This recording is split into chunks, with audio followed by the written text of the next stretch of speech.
Today on the Stay at Home Chef, I'm showing you how to make Mexican street corn soup.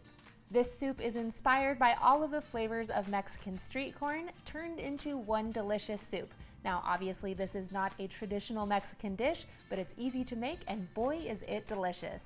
Start by melting 4 tablespoons of salted butter in a large pot over medium heat. Once the butter has melted, add in 1 white diced onion and 1 minced jalapeno, and then we're going to let this saute until the onions are soft and translucent, which will take about 5 to 7 minutes.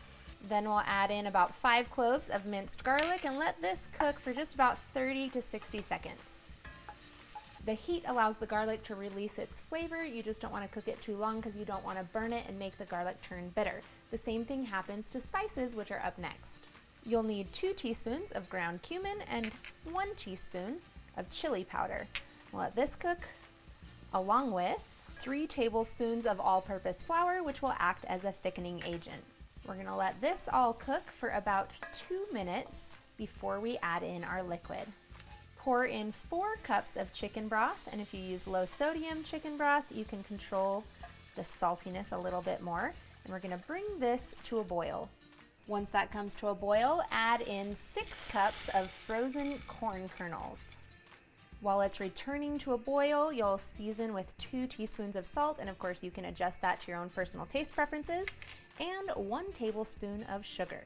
Stir that all in.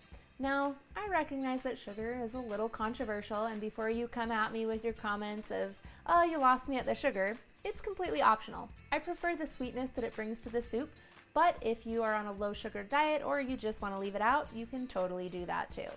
Once it returns to a boil, reduce the heat to low and let it simmer for about 10 minutes. After 10 minutes, pour in 1.5 cups of heavy cream, or you can use half and half. And last, 1 cup of chopped fresh cilantro.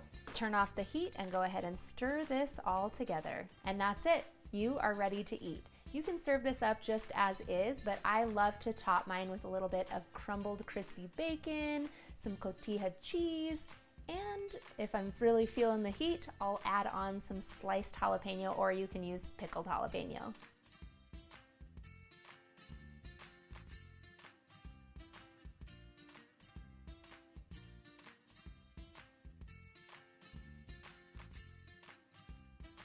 Thanks for watching. You can find the full written recipe in the video description. Be sure to subscribe, like, and follow, and check out the rest of my videos where you can find hundreds of restaurant quality recipes you can easily make at home.